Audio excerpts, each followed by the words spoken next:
안녕하세요. 100개의 로그를 모아서 검색, 분석, 학습해보자 라고 해서 로기스를 만들면서 배웠던 노하우를 공유하는 세션을 맡게 됐습니다. 저는 현동석이고요. 김광림님, 양은숙님도 함께 발표에 참여하겠습니다. 이런 얘기를 하겠습니다. 먼저 로그를 한 군데 모을 수 없었기 때문에 발생했던 문제들이 있었고, 그걸 해결하기 위해서 어떻게 설계했고 어떤 고민을 했었는지 먼저 문제를 정의하고 저희가 생각했던 해결 방법을 설명드리겠습니다. 그리고 그렇게 해서 로기스라는 이름으로 로그를 모을 수 있었던 시스템을 만들면서 얻었던 노하우를 김광림님께서 설명을 해주실 거고요. 그리고 그렇게 다 만들고 나서 한 군데로 모아진 로그를 어떻게 활용할 수 있는지에 대한 샘플 애플리케이션을 소개하는 시간을 가지겠습니다. 맨 처음에 어떤 문제가 있었냐면요. 저희 같은 경우는 네이버 검색은 상당히 많이 사용되고 있잖아요. 하루에 수십억 건의 로그가 쌓이고 있고요. 한 장비에 쌓이는 게 아니기 때문에 문제가 발생한 경우에는 로그 한두 줄 보기 위해서 수백 대 장비에서 수백 기가 혹은 수테라의 로그를 다 뒤져야 되는 상황이 발생합니다. 장비 한 대 이상의 장비를 가지고 시스템을 구성을 많이 해보셨을 텐데, 맨 처음에 접근하는 방식이 SSH로 그랩, 테일 거는 방식이 있을 텐데요. 이게 어느 정도 스케일이 커지다 보면 정말 어려운 문제가 됩니다. 그런 문제가 있었고, 또 저희 검색 시스템의 상당 부분이 도커로 컨테이너라이즈가 돼 있었어요. 아시다시피 컨테이너를 만들게 되면 재시작하는 경우에는 안에 있는 데이터가 다 날아가잖아요. 로그 같은 경우는 찾을 방법이 없었고, 볼륨 디렉토리나 컨테이너로 해결을 해보려고 했는데, 그렇다고 해서 컨테이너가 항상 같은 장비에 뜬다고 보장할 수도 없었고, 그리고 로그를 장비와 장비 간에 서로 전송하는 트래픽 자체가 리던던트해서 고민을 많이 했었습니다. 그래서 그냥 컨테이너든 컨테이너가 아니던 로그를 한 군데 모으는 게 낫지 않을까라고 생각을 했었고, 그리고 세 번째 문제는 이게 제가 작년에 발표했던 내용인데요. 데이터 시각화를 하기 위해서 모았던 그 데이터 자체가 도대체 이게 어떤 시스템에서 어떤 시스템으로 어떤 요청을 처리하다 남긴 로그인지 확인할 방법이 없어요. 예를 들어서 제가 A라는 시스템을 운영하고 있는데, 그걸 한 군데 모아놓으면 그냥 거기 있는 로그는 다 A라는 시스템에서 나온 로그니까 편하잖아요. 근데 네이버에서 제공하고 있는 검색 서비스는 100가지가 넘기 때문에 로그 하나만 봐서는 이게 어떤 서비스에서 어떤 시스템에서 발생한 로그인지 확인할 방법이 없었어요. 일반적으로는 그 HTTPD 웹서버를 써보시면 앞단에 IP가 남잖아요. IP 같은 경우로 이제 장비를 확인하는 게 일반적인 아주 옛날 방법이었는데, 컨테이너만 해도 IP 안에 있는 어떤 컨테이너에서 그 남긴 로그인지 알 방법이 없고, 장비가 죽었을 때 대체 장비가 들어오면 IP가 바뀌고 동적으로 IP가 바뀌기도 하고, 그래서 그 IP랑 서비스에 대한 매핑 정보를 어딘가에 계속 보관하기도 쉽지 않은 일이고, 그런 문제가 있었습니다. 그래서 오리지널리티 프로블럼도 저희가 해결을 하고 싶었고요. 그래서 이렇게 생각을 했습니다. 첫 번째, 두 번째는 많은 문서에서 특정 조건에 맞는 문서를 찾는 거는 전통적으로 검색이 해결하던 문제잖아요. 그래서 많은 로그에서 특정 조건에 맞는 로그를 찾는 것 역시 당연히 검색으로 제공을 하면 될 것 같다 해서 해결을 하기로 했고, 여기 이렇게 어떤 검색 엔진을 써야 될까라고 얘기만 했는데요. 저희는 내부적으로 증분, 배치 검색 엔진의 세 가지 버전의 검색 엔진을 자체 개발해서 가지고 있어요. 그런데 그 검색 엔진 같은 경우는 고성능의 신뢰도가 높은 검색 시스템을 제공하기 위해서 만들어졌기 때문에, 만약에 로그를 한 군데 모아놓고 API를 제공하거나 다양한 포맷의 로그를 수용하기 위해서 계속 버서타일하게 여러 가지 형태로 사용할 수 있도록 하는 면에서 좀 엘라스틱하지 않았어요. 그래서 이름 자체가 엘라스틱인 엘라스틱 서치를 사용을 해서 로그 자체를 모아서 사용자들한테 로그를 분석하거나 활용할 수 있도록 제공하기로 했고요. 그 다음 해결 방법은 아까 바로 앞단에서 설명했던 이 오리지널리티 프로블럼인데요. 이게 도대체 어떤 시스템에서 남긴 로그인지 모르니까 저희가 크게 샌더랑 로거를 준비했어요. 그러니까 요청을 던진 부분이고, 로거는 요청을 받아서 처리하면서 로그를 남긴 애입니다. 그래서 샌더를 보면 어떤 시스템의 어떤 서버가, 또 로거에서 어떤 시스템의 어떤 서버로 요청을 보냈을 때 처리하다가 남긴 어떤 포맷의 로그 내용인지를 확인할 수 있게 로그 바디 앞에다가 저희가 내부적으로 헤더를 정의를 했어요. 예를 들어서 네이버 검색 시스템에서 프론트엔드 서버가 사용자의 검색 요청을 처리하기 위해서 카페나 블로그나 지식인으로 검색 요청을 보낼 때 서치 애플리케이션 역할을 하고 있는 서버로 보냈을 경우 그 요청을 처리하다가 남긴 로그가 액세스 로그라는 포맷으로 남았다라면 이런 식으로 헤더를 붙여주는 거죠. 그래서 모든 검색 하위 시스템 또 서버에 대해서 이런 식으로 헤더를 남겨서 로그를 한 군데 모으기로 했습니다. 그리고 또 한 가지 저희가 생각했던 거는 아마 여기서 일라스틱서치를 사용하고 계신 분 손 한번 들어보시겠어요?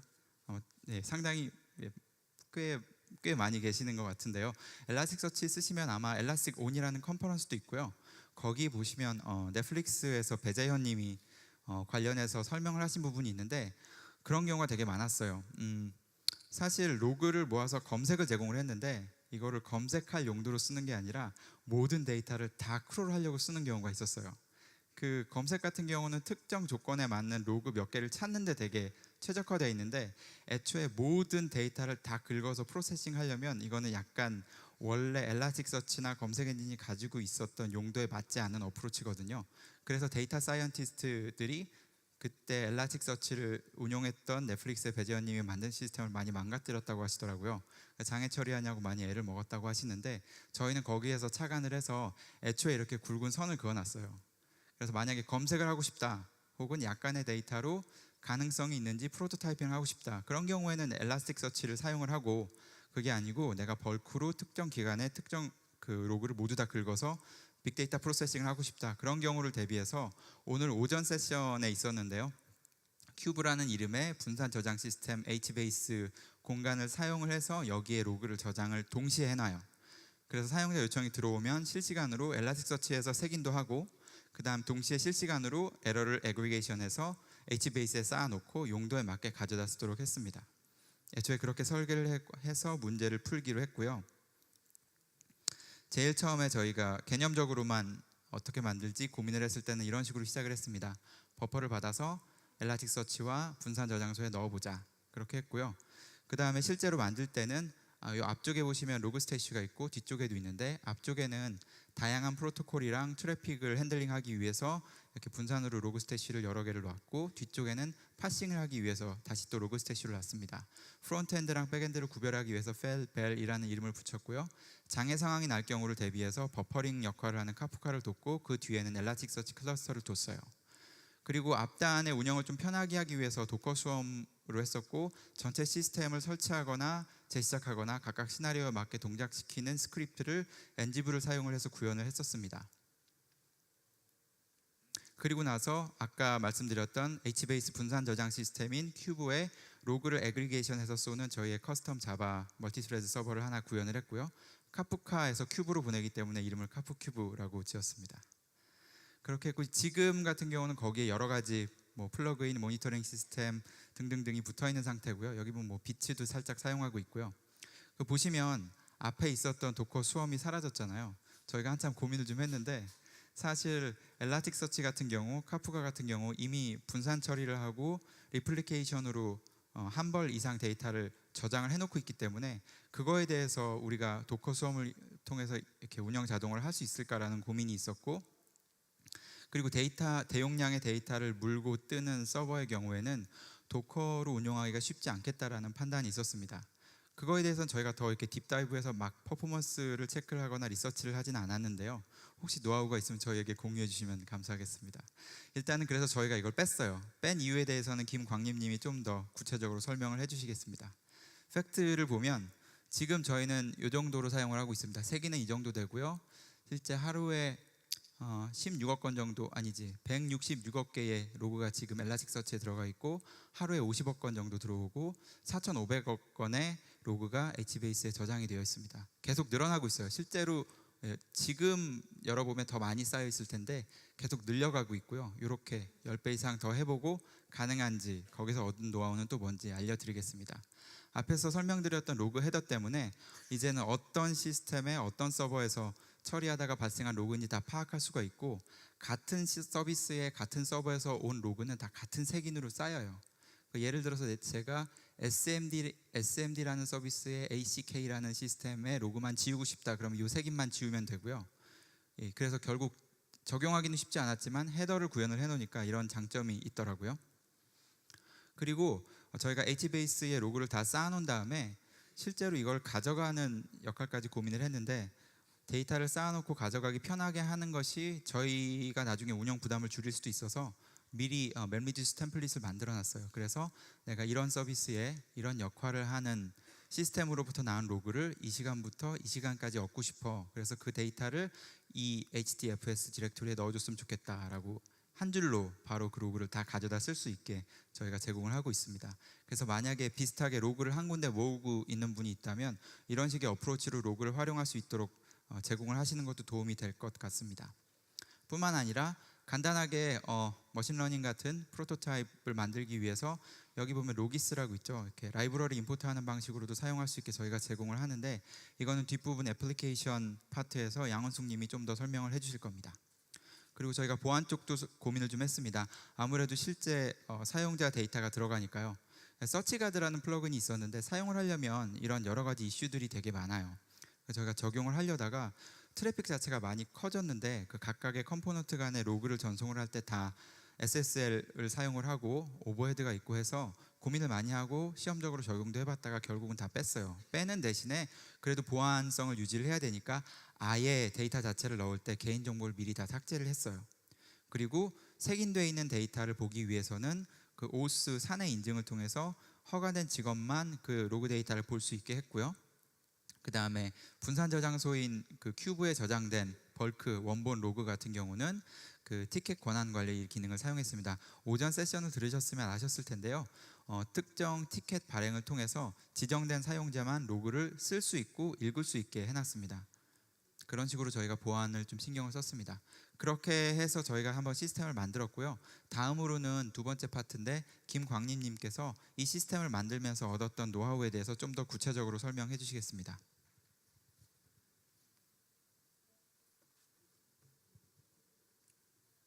예, 저희가 한 1년 가까이, 1년 조금 안 되게 이 로기스 시스템을 구축하고 그 다음에 이렇게 운영을 해왔는데요.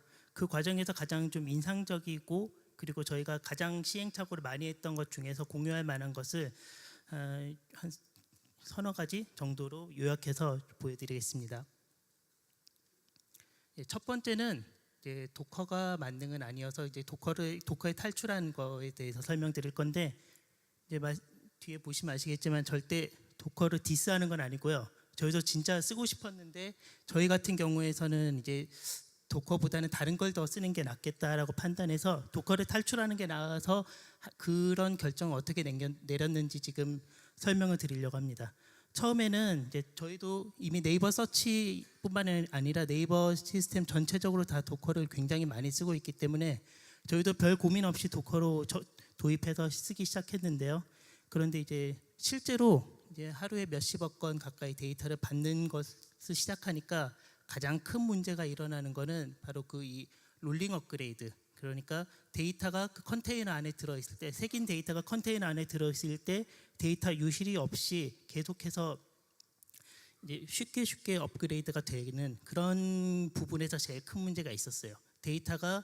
색인 데이터가 컨테이너 안에 있어도 문제가 있고, 왜냐하면 이렇게 올리면서 유실이 되고, 만약 유실이 되지 않기 위해서 충분하게 그 색인이 샤도 얼로케이션이 되고 리플리케이션이 잘 되는 걸 기다리면 사실상 롤링 업그레이드 하는 의미가 좀 무의미할 정도로 굉장히 오래 걸려요. 그러면 당연히 데이터를 호스트에 넣으면, 색인 데이터를 호스트에 넣으면 어떨까라고 하는데, 그러면 우리가 이제 좀 많은 장비들을 많은 컨테이너를 써서 쓰려고 하기 때문에 스웜을 쓰려는 건데, 과연 그렇게 해야 되는 그 장점이 있는가? 이런 고민으로 다시 돌아오게 됐고요. 그리고 이제 저희 같은 경우는 이제 퍼포먼스 때문에 튜닝을 꽤 많이 해야 돼서 최대한 성능을 이끌어내는데도 컨테이너를 쓰면 아무래도 좀 불편한 점들이 있었어요. 그리고 바로 다음에 말씀드릴 건데, 한 몇십 개의 그런 이제 서비스들을 묶어서 관리할 때 이제 그것이 과연 괜찮을까?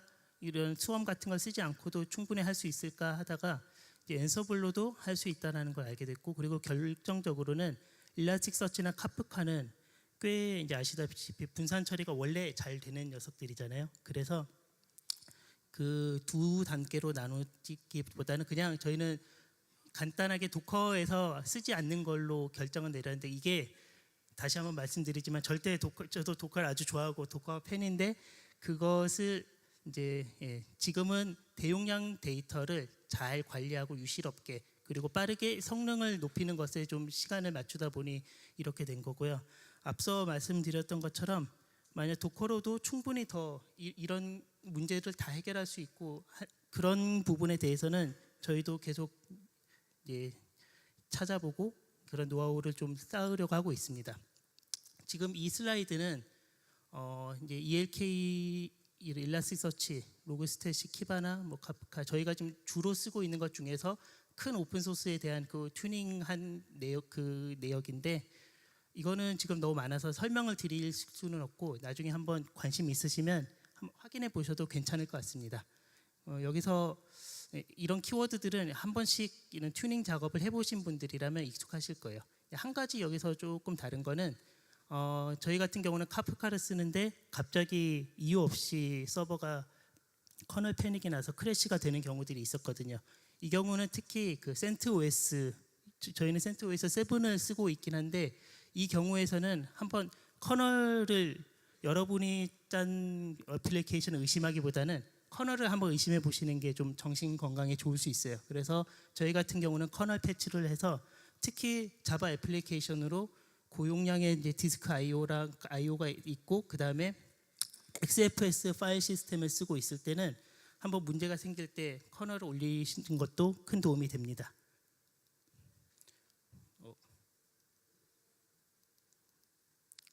네, 그리고 네, 여기 이제 이것도 좀 어떻게 보면 당연한 이야기예요. 저희는 저희 쪽의 시스템을 굉장히 이제 퍼포먼스를 높이려고 묶어서 전송하고 이렇게 했는데 네이버 서치 시스템 안에서는 저희뿐만이 아니라 로기스뿐만이 아니라 다른 아까 말씀드린 그런 큐브 같은 대용량 데이터 저장소도 있고 한데 그런 곳과 연계해서 하려면 우리 쪽에는 결국 그 퍼포먼스를 일부러라도 낮춰서 하는 것이 필요하다라는 그런 이야기고요. 네, 그다음에 그래서 지금 이런 튜닝은 여전히 진행 중이고 저희도 배워가야 될 것이 많습니다. 그런데 약간 한 가지 팁이라면 초기에 그런 물리적인 그런 시스템을 서버 구성을 해놓고 거기서 이제 조금 이제 용량이 딸리면 바로바로 이렇게 서버를 붙이는 스케일 아웃을 하지 않고 저희는 가능한 마른 권리를 한 쥐어짜는 그런 자세로 하고 있어요. 그래서 좀 이제 얻고 있는 게 많고요. 두 번째로 이제 말씀드릴 거는 이제 저희가 한번 오늘 발표를 위해서 제가 대략 세봤는데 저희가 자체적으로 만든 시스템과 그 다음에 이런 일라스틱서치 같은 ELK랑 카프카 같은 오픈 소스를 쓰는 그런 시스템들이 저희가 지금 만든 로기스 안에 한 대략 모두 합쳐서 30개가 좀 안 되게 돌아가고 있더라고요. 그래서 그럼 그렇게 복잡한 것들을 좀 더 버전 관리나 배포를 어떻게 해왔는지 그걸 하면서 얻은 시행착오를 말씀드리겠습니다. 이제 여기 보이는 거는 이제 지금 엔서블이 이제 꽤 많이 쓰고 계실 것 같은데 엔서블 쓰고 계신 분도 계신가요?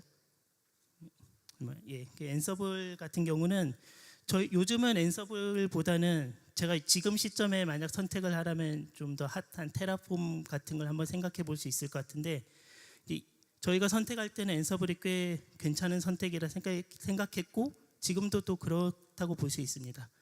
지금 보면 이제 방금 말씀드린 것처럼 이런 엘라스틱서치 하나 같은 것을 서브 시스템이라고 할 때 이런 역할별로 롤을 만들어 놔서 처리를 하고 있거든요. 그러니까 저희 같은 경우는 이런 롤이 몇십 개가 있는 거고 그리고 가장 이제 중요한 엔서블에서 태스크를 보면 엔서블을 많이 쓰신 분들은 아마 이 main.yml만 가지고도 거의 충분히 하실 수 있을 거예요. 근데 엔서블의 장점인 여러 가지 각각 시나리오별로 필요한 케이스별로 마치 스크립트 만들듯이 이 플레이북을 만들어 두고 나중에 이것만 실행하면 되게 처리를 해 두어서 편하게 쓰고 있고요.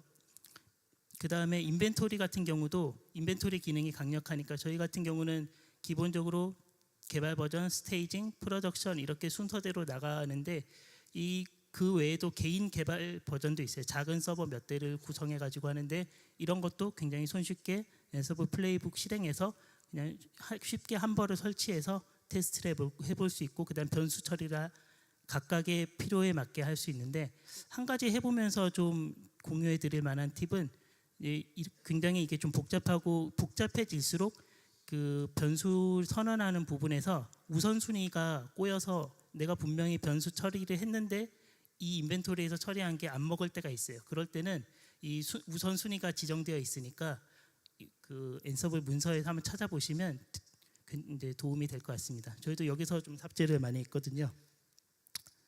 지금 보시는 거는 지금 저희가 쓰는 앤서블 플레이북의 오픈 소스에 해당하는 부분의 일부를 도식화해 놓은 부분이에요. 앤서블 같은 경우가 호스트를 지정하고 그 호스트에 해당하는 그 서버 그룹에 어떤 롤을 적용할지를 하는 건데 이거 같은 경우는 일라스서치 클러스터에서 일라스서치를 실행하도록 설치하고 실행하는 롤까지 있고 그 다음으로는 키바나 큐레이터 그다음에 또 주키퍼 서버에는 주키퍼하고 카프카 이런 식으로 쭉 설치하게 되어 있는 그 과정을 보이는 건데 앤서블 플레이북하고 사이트 YML 이걸 실행하면 그 한 줄로 전체 시스템을 다 쉽게 설치할 수 있고 만약에 그런 카프카 하나 아니면 HA 프록시 하나만 설치하고 싶다고 하면 이 부분에 대해서만 이렇게 따로 지정을 해서 쓰던지 아니면 그냥 간편하게 리밋 옵션을 줘서 할 수 있는 게 굉장히 유용했고요.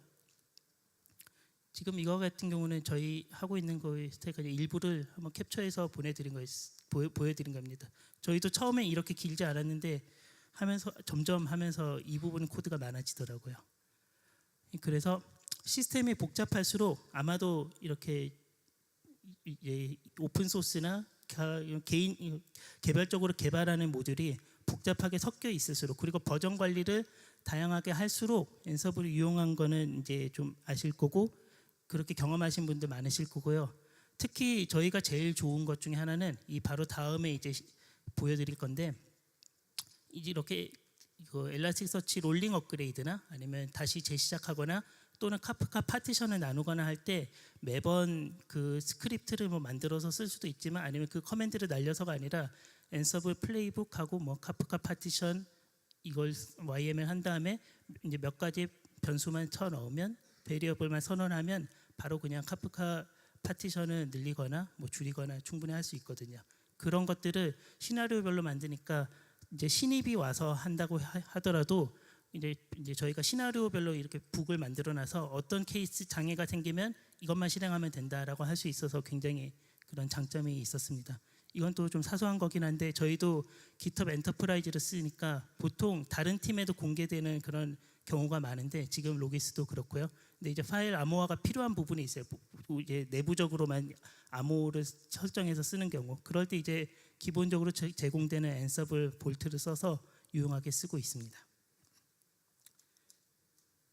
지금 이거는 저희가 쓰고 있는 저희 로기스의 모니터링 화면인데 아마 이 화면에 익숙하실 거예요. 그라파나랑 프로메테우스로 써서 이용하고 있는데요. 여기 나온 것처럼 이게 좀 전시용으로라기보다는 실제로 이거를 꽤 계속 보고 있어요. 그래서 늘 보고 있고 그 다음에 성능 튜닝할 때마다도 유용하게 쓰고 있기 때문에 이렇게 모니터링을 하는 것은 복잡한 시스템을 구축할수록 꼭 필요한 부분인 것 같아서 잠깐 이 화면을 공유드렸고요. 그다음 마지막으로 저희가 이제 하고 있는 일라스틱서치 롤링 업그레이드에 대해서 어떻게 했는지를 말씀드리겠습니다. 저희 같은 경우는 일라스틱서치 5에서 처음 시작을 했어요. 작년 말부터 시작을 했기 때문에 그런데 이제 해보신 분도 계실 수 있고요. 근데 아마도 일라스틱서치 5나 5가 아니라 옛날 1이나 2를 일라스틱서치 1, 2를 쓰신 분들은 이게 좀 익숙하지 않을 수 있습니다. 한번 업그레이드 하려면 다시 다 스냅샷 뜨고 그 다음에 다시 올리고 하든지 그래야 되는데 이제 롤링 업그레이드를 한다면 그 마이너 버전에서는 큰 버전이 아니라 마이너 버전에서는 다운타임 없이 노드 하나씩 이렇게 버전 업그레이드가 가능하거든요. 그래서 무중단 서비스 사용자 입장에서 무중단 서비스 할 때는 굉장히 유용한데 최근 뉴스 중에 하나는 5.6 버전에서 6.x 때로는 엘라스틱서치 버전 업그레이드가 가능하다고 이제 공식 발표가 되었고요. 근데 이제 이때 주의하실 점은 버전 업그레이드는 가능한데 이렇게 올라갈 때마다 일라스틱서치 로그나 아니면 키바나를 확인해 보시면 이제 버전이 업그레이드 되면서 사용되지 않는 그런 부분도 있고 바뀌는 부분들이 있어요. 필드가 바뀐다든지. 그래서 그 인덱스 매핑을 한 번씩 확인해 보시는 게 좋습니다. 버전은 잘 올라가지만 정작 내가 넣은 데이터는 이제 깨질 수가 있거든요. 이제 이 타임라인은 실제로 저희가 올해 초부터 이제 13번 버전 롤링 업그레이드를 했어요. 맨 처음에 5.0.1부터 시작을 해서 작년 말에요. 그다음 올해 초부터 5.2.0부터 해서 제가 세보니까 13번인데 최근에 2번을 더해서 총 이제 10개월 동안 15번을 업그레이드를 했습니다. 이렇게 좀 어찌 보면 지나칠 정도로 자주 버전업 하는 이유는 이렇게 뭐 당연히 버그픽스 최신 기능 빠르게 쓰고 하는 것들이 있는데 특히나 저희 같은 경우는 실제로 5.6.0 이렇게 올리면서 이런 효과를 본 것도 있고 이런 케이스를 봐주시면 될 것 같고요. 그 다음에 일라스틱 쪽에서 되게 공격적으로 버전 업그레이드도 하고 이런 버그 픽스도 하고 있어요. 우리가 예전에 일라스틱서치 1이나 2를 쓸 때는 뭔가 잘 안 되는 경우는 알아서 플러그인을 만들어서 쓰던지 그런 부분들을 뭔가 문제가 있다고 하면 바로 고치거나 하는 부분들이 있거든요. 그래서 잘 따라가면서 버전 업그레이드를 하는 게 굉장히 괜찮고 또 실제로도 그렇게 어렵지 않습니다. 특히 노드가 많지 않다면 더 빨리 될 수 있어요. 이제 이 실제로 저희가 이제 일라스틱서치 롤링 업그레이드 하는 거를 보여드릴게요. 지금 이 파일은 엔서블 파일이고요. 엔서블 플레이북 파일이고 하나씩 일라스틱서치 클러스터 전체에 대해서 이제 노드 하나씩을 이 과정으로 거쳐서 업그레이드를 하게 되는데 처음에는 샤드 얼로케이션을 중단시키고 그 앞에는 인덱스도 멈춰요. 색인도 멈춘 다음에 그 다음에 일라스틱서치 그 노드 하나를 다시 새 버전을 설치하고서는 다시 이제 샤드 얼로케이션을 가능하게 하고 그 다음에 데이터 유입을 시킵니다. 그 과정을 모든 서버에 대해서 번갈아 돌면서 하는 건데요. 이제 실제로 한번 그 데모로 보여드릴게요. 이게 노드 하나가 5.5.2 버전이 있는 거를 5.6.1로 올리려고 합니다. 그러면 밑에 좀 잘 안 보일 수 있는데 엔서블 플레이북하고 이제 테스트하는 인벤토리 지정한 다음에 ES 롤링 업그레이드.yml만 실행하면 이 과정이 진행되는 거예요. 이렇게 진행되는데 저희가 지금 처음 단계는 저희 일라스틱서치 클러스터 앞에는 로그 스태시에서 데이터를 받아오기 때문에 로그 스태시의 데이터를 유입을 다 멈춰서 색인을 중단시키는데 사실 색인 중단은 일라스틱서치 문서에 보시면 그게 꼭 필요한 건 아니에요. 옵셔널한데 저희는 아마도 그 색인을 처음에 무조건 멈추는 게 더 나중에 그 리커버리가 되는 속도가 훨씬 빠르기 때문에 그 부분을 추천드립니다. 특히 데이터가 크면 클수록요. 그렇게 해서 이제 그 4대 로그 스태시에서 들어오는 데이터 색인 유입을 막았고 그 다음에는 이런 옵션들은 아마 일라스틱서치를 쓰거나 한 번씩 건드려 보셨으면 좀 더 익숙하실 거예요. 그 서버 지금 현재 노드에 대해서 서버 세팅을 하고 필요한 변수들을 커널 레벨의 변수들을 처리한 다음에 그 다음에 롤은 일라스틱서치를 지금부터 설치하고 있습니다. 먼저 현재 버전이 있는지 확인해 보고 문제가 없으면 이제 계속 오케이해서 넘어가고 바뀌는 게 있으면 옛날 플러그인들은 먼저 다 삭제를 해요. 전부 다 삭제를 하고 다시 새로 설치를 하는데 지금 참고로 이 과정이 속도 몇 배속으로 돌린 게 아니라 지금 리얼타임으로 돌아가고 있으니까 대략 노드 하나 업그레이드 하는데 저희 같은 경우는 한 짧으면 1분 아니면 길면 3분 내로는 충분히 되는 것 같아요. 그래서 이제 버전 올렸는데 현재는 지금 노드가 올라가고 있으니까 리스타트 되고 있으니까 지금 잠시 기다리게 하고 있습니다. 이렇게 엔서블에서는 이 기다리는 것도 잠시 이렇게 여러 번 트라이를 할 수 있거든요. 저희 같은 경우는 1분 내로 거의 올라오기 때문에 1분 안에 3초에 한 번씩 트라이를 해가지고 그 안에 되면 그 다음에 이제 다음 과정으로 진행을 해요. 클러스터에 제대로 붙는지를 이제 확인을 할 건데 이제 확인해 보시면 네, 5.6.1로 업그레이드 된 거를 확인하실 수 있습니다. 지금 이게 노드 하나가 업그레이드가 완료가 된 거고 이 노드가 업그레이드 됐으니까 이제는 클러스터에 정상적으로 현재는 처음에 업그레이드 되는 동안에는 이제 잃어버린 샤드가 있으니까 클러스터 레드 상태가 될 건데 이제 그거를 이제 그린이 될 경우보다는 거의 대부분 옐로우가 될 거예요. 그렇게 해서 진행이 되는 것을 쭉 보고 이 과정들을 계속 노드별로 반복하면 돼요. 그래서 특별히 이 작업을 하면서 그렇게 에러가 나는 경우는 많지는 않습니다. 저희도 거의 없었던 것 같아요. 다만 시간이 노드가 엄청 많으면 많을수록 시간이 걸릴 뿐이죠. 그래서 일라스틱 특히 5점대 버전에서는 굉장히 좀 쉬운 편이니까, 그리고 문서도 잘 나와 있는 편이라서 이제 한번 해보시는 것도 많은 도움이 될 것 같습니다. 예, 그리고 이제는 세 번째 섹션인데, 세 번째 섹션은 저희가 이제 로그를 모으고 나니까 이제 좀 단순히 검색하고 로그에서 어디가 장애가 났는지 그 부분만 확인하는 게 아니라 이제 로그를 모아서 좀 더 어드밴스드한 그런 이제 시도를 한번 해봤는데요. 그 부분에 대해서 한번 몇 가지 시도한 거를 말씀드릴게요. 네, 저희가 한 것 중에 하나는 지금 이제 제목이 로그 플로우라는 것으로 이제 복잡한 마이크로 시스템에는 아니면 이렇게 몇십 개의 서비스들이 얽혀 있을 때, 그리고 서버도 많을 때는 한 번 리퀘스트에 대해서 과연 어디가 제일 병목인지를 궁금할 때가 있거든요. 그럴 때 이제 이런 분산 트레이싱 시스템이라고 해서 지금 이 화면 같은 경우는 제일 유명한 이 집킨이라는 오픈 소스의 것인데요. 이 하나가 전체가 리퀘스트 시간이고 거기서 각각의 노드나 서비스에서 어디가 오래 걸렸는지 이렇게 타임라인을 분석하는 거예요.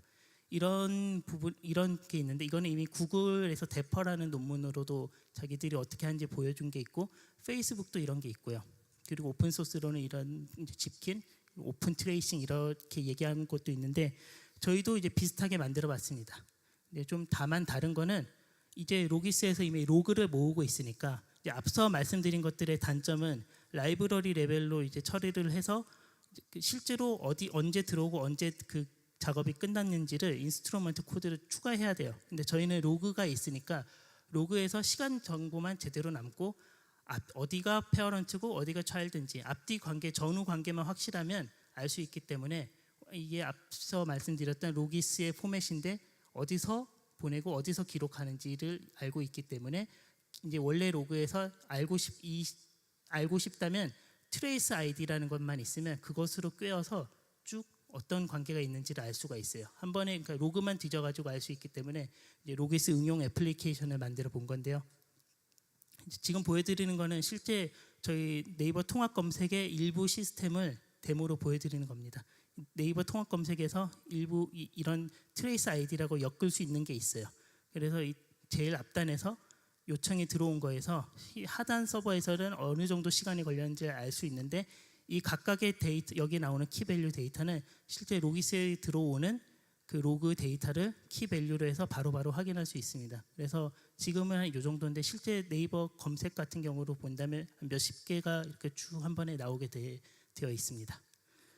예, 여기까지 제가 설명할 건 여기까지고요. 그 다음에 더 많은 응용 프로그램에 대한 것은 양은숙 님이 소개해 드리겠습니다.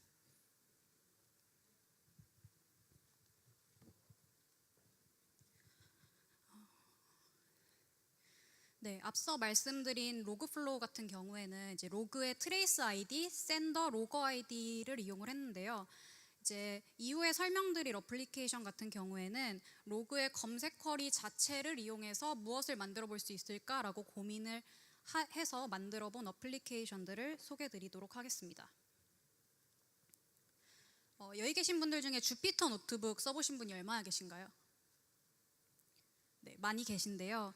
네, 손 들어주신 분들 중에서 이제 뭐 사용을 해보셨다면 엠니스트 데이터나 아이리스 데이터 같은 거를 로드를 해서 간단하게 샘플 코드를 작성을 해보신 경험이 있으실 겁니다. 네, 그런 식으로 로기스로 모이는 로그들을 쉽게 활용할 방법이 없을까 고민을 하다가 저희는 파이썬 라이브러리를 만들어 보았습니다. 그렇게 해서 만든 라이브러리로 만든 첫 번째 어플리케이션은 이제 다들 아시는 지리어 클러스터링인데요. 예를 들어서 제주 애월 맛집이라는 쿼리가 있다고 하면 다음과 같이 형태소 분석을 한 후에 사내에 있는 워드2백을 이용한 임베딩 API를 가지고 각 형태소에 대한 벡터를 평균하여서 새로운 지리어 벡터를 생성을 합니다. 이런 식으로 생성한 3,000개의 샘플 쿼리를 이제 100개의 센트로이드를 가지고 클러스터링을 하였더니 다음과 같은 결과를 볼 수 있었습니다. 여기 계신 분들 중에서 이제 데이터를 모아서 가지고 계신 분이라면 이제 한 번쯤은 이런 요청들을 받아보셨을 거예요. 제가 이런 로그가 필요한데 뭐 기간은 언제부터 언제까지고 이러이러한 형태로 어느 장소에다 데이터를 담아주실 수 없으신가요? 네, 그래서 이러한 요청들은 이제 라이브러리 형태로 제공을 하면 쓰시는 분들이 알아서 가져다 쓰시기 때문에 데이터를 원하시는 분들 입장에서도 간단하고 편하게 가져다 쓸 수 있고 저희 입장에서도 관리하고 운영하기 편한 어떤 서로 윈윈하는 방식으로 이러한 요청들을 저희는 해결할 수 있다고 생각을 합니다. 마찬가지로 로기스에 쌓이는 데이터들을 가지고 빅데이터 프로세싱이나 머신러닝 트레이닝 같은 것들을 하고 싶으신 분들의 경우에는 데이터를 HDFS로 가져오고 싶어 하시는 그런 니즈들이 있습니다. 그래서 HBase에 쌓여있는 이제 데이터를 HDFS로 쉽게 가져올 수 있도록 저희가 맵리스 템플릿을 만들었고요. 그걸 활용한 애플리케이션으로 RNN 기반의 자동 완성을 프로토타이핑 하였습니다. 그래서 예를 들어서 지읒이라는 입력이 들어왔을 때 어떤 저녁 추천이라는 자동 완성된 검색 결과를 얻을 수 있지 않을까. 여기에서 더 나아가서 장소랑 시간 정보가 추가로 들어온다면 아침 7시에 인천에서 기억이라는 입력이 들어왔을 때는 공항 입구, 저녁 7시에 광화문에서 기억이라는 입력이 들어왔을 때는 교통 상황이라는 어떤 결과값을 혹시 가져올 수 있지 않을까라는 기대를 가지고 만들어 보았습니다. 네, 학습에 사용할 그 로기스 로그는 이제 맵리듀스 템플릿을 이용을 하여서 간단하게 추출할 수 있도록 저희가 만들었고요. 그렇게 얻은 데이터의 시간, 장소, 그리고 지리어 캐릭터 하나하나를 이제 아래와 같이 보시는 것처럼 숫자로 매핑을 하였습니다. 이렇게 매핑된 숫자를 가지고 시퀀스를 만들어서 RNN 학습을 하였습니다. 저희는 이제 보시는 것처럼 두 개의 LSTM 위에 이제 fully connected 레이어를 얹은 그러한 모델을 구현을 해서 사내 분산 딥러닝 플랫폼에서 학습을 하였습니다. 네, 지금 보시는 것이 데모 영상인데요. 저희가 실제로 샘플이기 때문에 파라미터 튜닝은 거의 하지 않았고 그냥 어느 정도 의미 있는 결과가 나오겠다 싶은 정도까지만 이제 작업을 진행을 했고요. 이제 만약에 여기 계신 분들 중에서 이제 저희 로기스와 비슷한 시스템을 가지고 계신 분들이라면 앞에서 말씀드렸던 어떤 파이썬 라이브러리나 아니면 원라인 커맨드로 데이터를 HDFS로 쉽게 가져올 수 있는 그런 어떤 자동화된 방법들을 사용자에게 제공을 한다면 데이터 접근성이 높아질 뿐만 아니라 여러 곳에서 로그를 가지고 잘 활용할 수 있는 좋은 예가 생기지 않을까 생각합니다.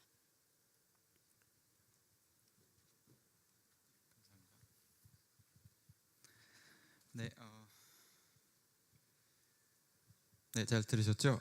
두 번째 파트, 세 번째 파트 저도 잘 들었고요. 중간에 살짝 설명을 좀 더 하면 좋겠다는 부분이 있어서 남은 시간 동안 좀 더 얘기를 드리면 엔지블을 아예 안 써보신 분도 있을 것 같아서요. 엔지블은요, 여러 장비에 대해서 커맨드랑 스크립트를 수행시킬 수 있는 도구예요. 뭐 SSH를 여러 장비에서 실행시킬 수 있다라고 생각하시면 되고 SSH 커맨드뿐만 아니라 스크립트를 실행시킬 수 있다라고 생각하시면 되고요. 저희 같은 경우는 그래서 저 도구를 상당히 하드코어하게 사용을 해서 그냥 커맨드 한 줄로 장비 리스트만 주면 이 로기스 시스템 전체가 쫙 깔려서 바로 업앤러닝을 해요. 그래서 여러 벌로 가져갈 수도 있고 특정 인스턴스를 분리를 할 수도 있고 그렇게 개발을 해놨고요. 그 다음에 잠깐 앞에서 롤이랑 인벤토리가 있었는데 인벤토리 같은 경우는 뭐 A라는 개발자는 1, 2, 3장비, B라는 개발자는 4, 5, 6장비, 스테이징은 10번부터 20번, 프로덕션은 100번에서 200번 이런 식으로 장비가 여러 개가 있을 때 각 장비마다 특정 설정을 가지고 직접 자기가 설치해서 돌릴 수 있도록 구별을 해놓는 거예요. 장비를 이렇게 그룹핑해서 하는 거고 특정 컨피규레이션도 특정 장비 그룹에 대해서만 적용할 수 있도록 넣어놔서 저희 같은 경우는 뭐 각 자기 이름으로 인벤토리 디렉토리를 만들어놔서 편하게 거기서 이 작업 저 작업 많이 해볼 수 있고 그래서 시스템을 자기가 원하는 대로 막 옵션을 줘서 개발 장비 안에서 마음대로 실험을 하고 괜찮은 경우에는 스테이징에 올려서 트래픽 테스트를 하고 안정성 테스트를 하고 정상적으로 동작하는 게 확인이 되면 그때 이제 프로덕션으로 옮기는 식으로 합니다. 잠깐 설명했었던 그린, 옐로우, 레드 같은 스테이터스는요. 엘라스틱 서치를 아예 안 써보신 분들 같은 경우를 위해서 잠깐 설명을 드리면 리플리케이션까지 모두 데이터가 살아있는 경우에는 그린이고요. 리플리케이션 중에 하나가 죽었지만 원본 데이터가 살아있는 경우에는 옐로우고 원본 데이터까지 누락이 있는 경우는 레드입니다.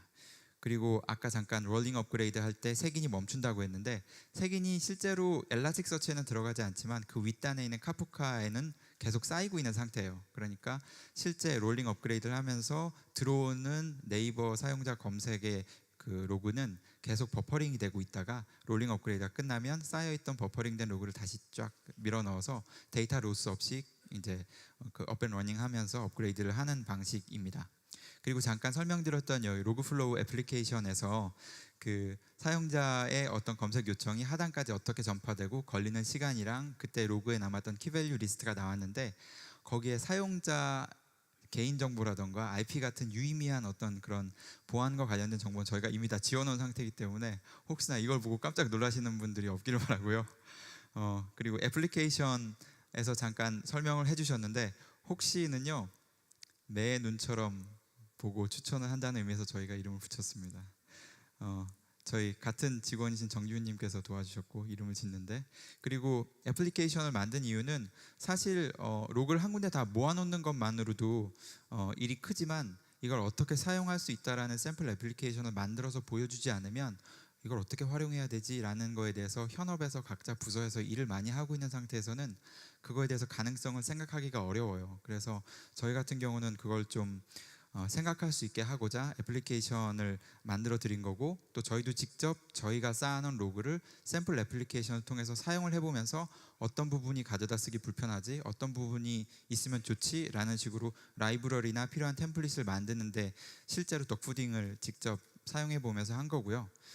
저희가 이거를 작년 10월에 일을 시작했고 12월에 프로토타입을 만들어서 실제 통합 검색 PC랑 모바일에서 일어나는 검색 트래픽을 모두 받아서 색인을 하고 검색하는 데 성공을 했고 3월 달에 시스템을 오픈을 해서 지금 계속 상당히 많은 양의 검색 시스템의 로그들을 유입을 받았고요. 8월 달, 9월 달 정도부터 시작해서 이 샘플 애플리케이션 좀 전에 보여드린 거를 개발을 하기 시작했어요. 그래서 이제 뭐 데이터 사이언스나 머신 러닝이나 그 데이터 비주얼라이제이션에서 필요한 니즈들을 하나하나씩 확장을 해서 전체적으로 이 로그라는 것 자체가 하나의 데이터 플랫폼으로 여러 가지 사용자들한테 장기적으로 도움이 될 수 있도록, 그런 플랫폼이 될 수 있도록 만들어 나아가는 과정 중에 있습니다. 또 이거 만들면서 저희가 했던 고생, 팁, 노하우, 경험들은 디테일한 부분들은 좀 약간 작은 폰트로 PPT에 넣어놨으니까 나중에 한번 확인을 해보시면 되고요. 세션이 끝난 이후에도 앞자리로 오셔서 이제 같은 일을 하고 계시거나 질문이 있으시면 저희가 또 이렇게 허락되는 내에서, 보안이 허락되는 내에서 테크니컬한 부분들은 같이 질문을 하고 답변을 할 수 있을 것 같습니다. 예, 마지막 세션 들어주셔서 매우 감사합니다.